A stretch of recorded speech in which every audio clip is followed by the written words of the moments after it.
Hey everybody, it's Angel Fitch from angelfitch.com.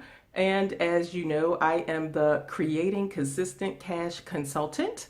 And today I want to talk to you about entrepreneurship. So the question I have for you today is, are you ready for entrepreneurship? Are you entrepreneurial? A lot of people will say yes. So I wrote down some questions and some things that I thought would be important to you in making that determination. So one of the things that I have here, are you a loner or a joiner? Now, typically speaking, if you're a loner, that means that you are more of a leader. You don't really need other people around. You don't need other people to help you make decisions. And if that's the case, you probably are more entrepreneurial. If you're a joiner, then that's not to say you can't be an entrepreneur. That just means that you may take longer, or you may not be as successful because you feel like you have to have buy-in from other people. And sometimes that can be prohibitive in moving forward in your business endeavors. Now, how about leisure time versus work time? Is your leisure time more important to you, or is your work time more important to you? For entrepreneurs, work time is their leisure time. Like, they're so passionate about what they do that they're always interested in work. And they don't really consider it work because they really enjoy it because it's their passion. So that's something to consider. Here's a big one, and this is so true of me. Entrepreneurs make poor employees. Oh my goodness, I am the worst employee. I had a part-time job, and over the summer, last summer or summer before last, and I wouldn't even wear the ID badge that you wear when you scan in, because I just felt like I was a herd of cattle. Like they were claiming me, like, hey, she's my employee, get out there and get my money. That just annoyed me. So I would scan in, and then I would put the badge in my bag. And of course, I didn't stay long because they got on my nerves. And I was like, one day I was at lunch and I was trying to decide if I was staying for the whole day.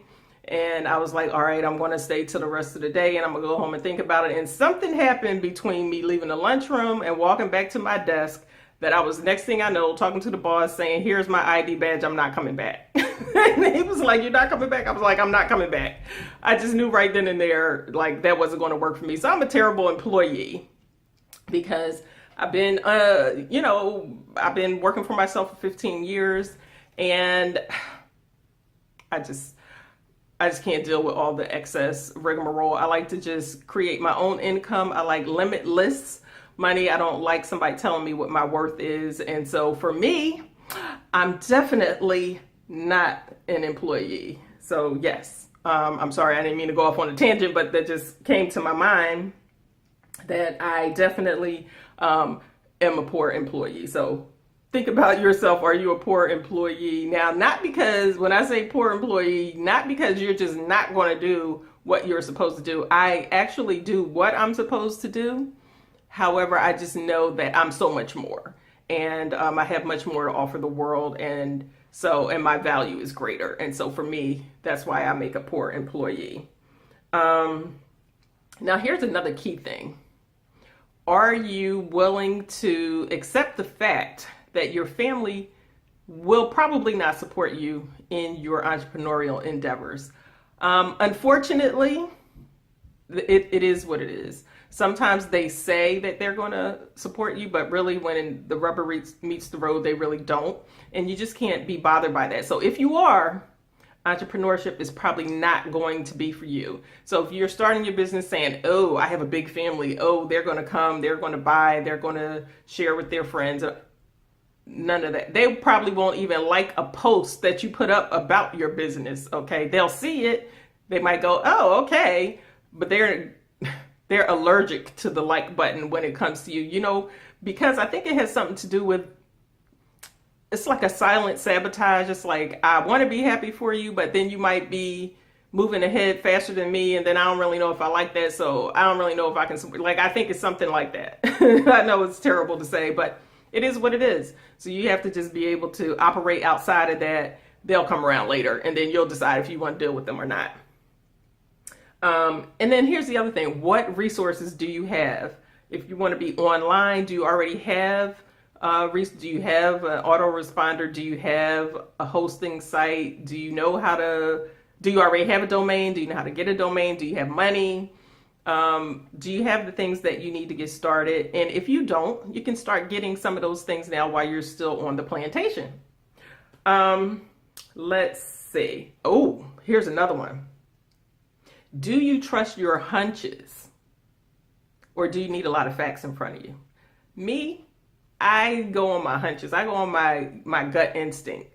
Now, I do like to have some facts, don't get me wrong, but normally entrepreneurs go on their hunch, on their gut. Like you feel it and I just feel like I need to do that, and then you'll do it. So if you're not really a person that follows your gut, maybe entrepreneurship is going to be a little cumbersome for you. Not saying it's not for you, just saying it may be more difficult for you. Let's see. Are you careful about money? Ooh. Are you able to budget? Do you have a budget, or do you just spend everything? You have to be able to control your funds. You have to learn how to live down, because you can't have a highfalutin lifestyle and you start your business won't be able to support that. So you have to be able to live down a little bit before you can live up. You have to get your expenses as low as possible. You have to be okay with people looking at you saying, I don't know what she's doing. You know, she don't even have a new car. You know, she ain't really fixed up her kitchen yet, or whatever the case may be. But you know, in here, you have a plan, you have a goal, you're working towards your goal. They don't know what you're doing. They're already maxed out. They already can't afford the stuff that they have. But at least when the rubber meets the road, you have the money to cover your stuff. Okay, and you can live comfortably. Your brain can be free. You can create, and you can be entrepreneurial. So that was that. And then the other thing is, you know, are you willing and able to do what it takes? And what do I mean by that? Whatever it takes.